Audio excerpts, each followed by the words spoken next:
Misyon.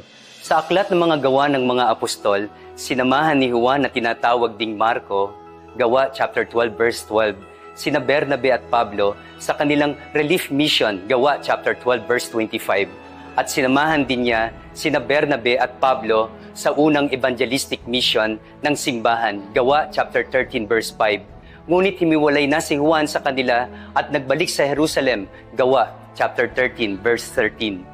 May malaking kaibahan ang relief mission, agarang tulong na maibsan ng hirap, at ang evangelistic mission, pagpapahayag ng mabuting balita.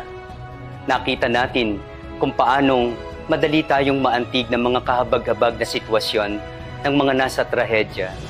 Madali tayong magbigay ng tulong pinansyal at iba pa. Kailangan talaga ito dahil buhay at kamatayan ang katumbas kapag di tayo kumilos para mag-abot ng tulong.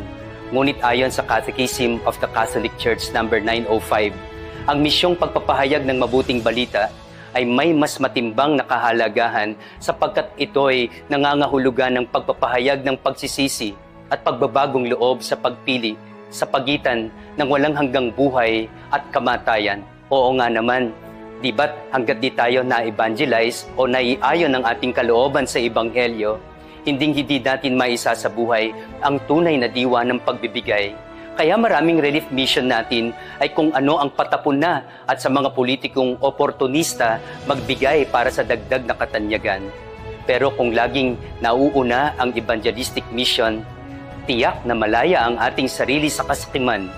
Tulad din ni San Isidro Labrador, bagamat dukha, ngunit napakasipag sa pagsasaka.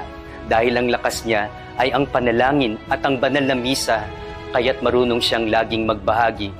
Dahil alam niyang mayaman siya sa presensya ng Diyos, di siya mauubusan dahil ang Diyos ang magbibigay. Misyon, isang salita sapagkat sandigan natin Kanyang salita.